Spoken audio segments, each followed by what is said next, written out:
சின்ன பொண்ணு எங்க இருக்க? என்னங்க ஏன் இப்படி கத்திக்கிட்டு இருக்கீங்க? சின்ன பொண்ணு அம்மா வரங்களா? என்னது அம்மா வராங்களா? அப்ப 1 கிலோ மட்டன் வாங்கிட்டு வந்துருங்க, 1 கிலோ சிக்கனு, மீன், காடை, கௌதாரி எல்லாம் வாங்கிட்டு வந்துருங்க. அப்புறம் பலாப்பழம் வாங்கிட்டு வாங்குங்க. எங்க அம்மாவுக்கு பலாப்பழ பாயாசம்னா ரொம்ப பிடிக்கும். என்னங்க இப்படியே வாயை பொழந்துக்கிட்டு நின்றுகிட்டு இருக்கீங்க? சீக்கிரமா போய் வாங்கிட்டு வாங்குங்க. சரி. இன்னைக்கு சமையல்ல பட்டைய கிளப்பிடணும்.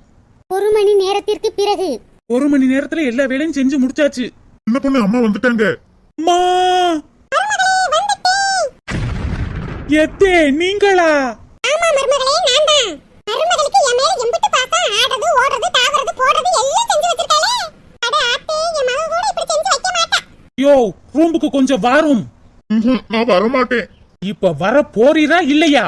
அம்மான்னு சொன்னீங்களே, உங்க அம்மான்னு சொன்னீங்களா? என்ன பொண்ணு